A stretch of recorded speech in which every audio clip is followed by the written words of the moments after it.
That's all a man can hope for in his lifetime, to set an example, and when he is dead, to be an inspiration for history. William McKinley.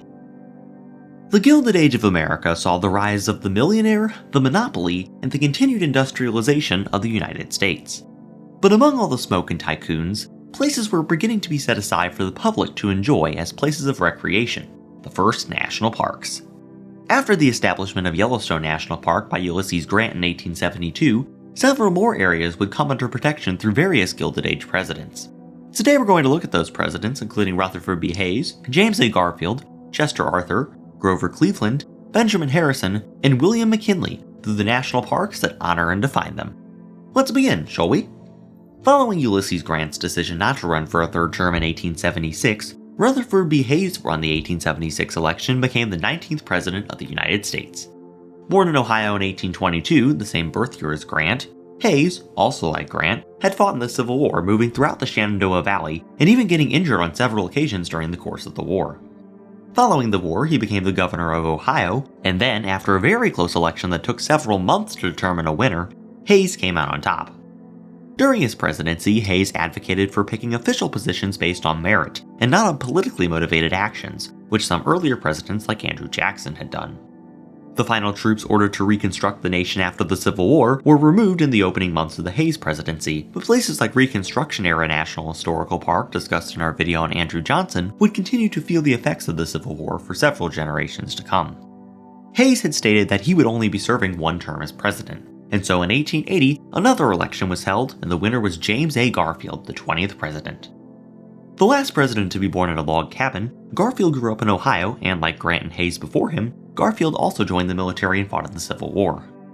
He then went on to serve in the House of Representatives until the 1880 election season, when Garfield decided to campaign in a unique way, giving speeches from the front porch of his house in Mentor, Ohio, a house that is now protected as James A. Garfield National Historic Site.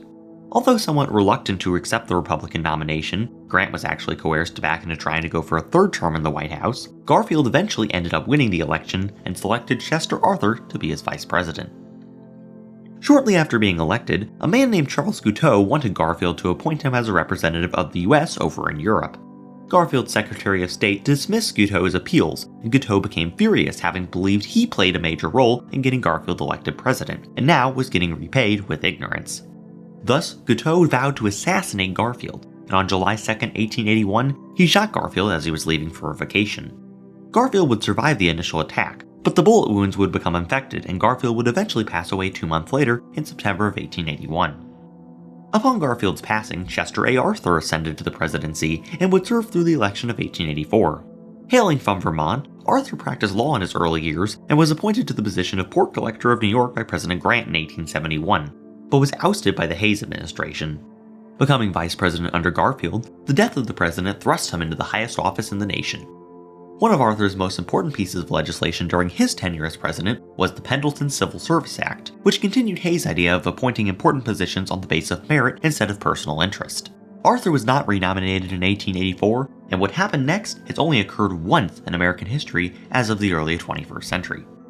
Grover Cleveland was a Buffalo, New York lawyer who rose to the political ranks, becoming mayor of the city and then governor of New York when he eventually became the Democratic nominee for president. He won the 1884 election, but would go on to serve for 4 years. During his term, he investigated western lands that were owned by railroad companies and passed laws that began to regulate the railroad industry, a major step forward in controlling the wealthy millionaires who had a firm grasp over many industries in the United States at the time, which included the railroads. However, this move wasn't enough to keep him in office, losing the election of 1888 to Benjamin Harrison. Yet First Lady Frances Folsom Cleveland was confident that the Clevelands would return to the White House, telling the staff to take care of the residents, as she wanted to find everything exactly the same when they returned in 4 years. Benjamin Harrison, the grandson of the 30-day president William Henry Harrison, was born in Ohio. 7 presidents as of the early 21st century have been born in Ohio, and like several presidents before him, served in the Civil War, helping to capture the city of Atlanta from the Confederacy in 1864. After a failed candidacy for governor following the war, Harrison served in the U.S. Senate for a stint in the 1880s before getting the Republican nomination and beating Grover Cleveland in the 1888 election. Harrison had several key things he did as president, but 2 of them tie into the national parks. In 1890, over 25 years after Abraham Lincoln had set aside the Yosemite Valley to be protected, Harrison declared a vast portion of the area a national park.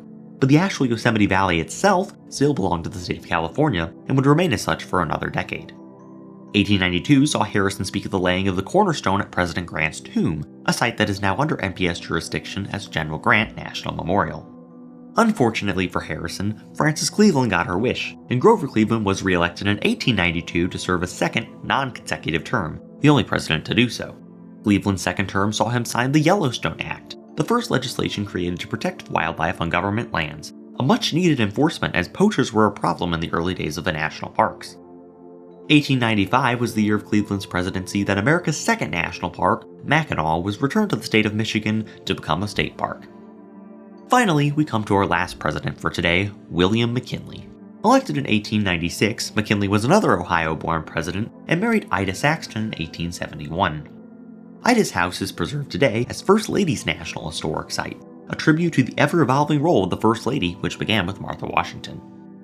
As president, McKinley had to deal with the conflict with Spain concerning Cuba and sent the military in to capture the island for the Americans.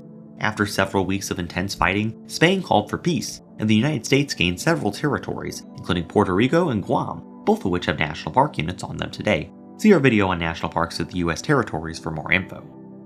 One of the military groups that attracted attention during the war were the Rough Riders, and the leading figure of that group was a man named Theodore Roosevelt.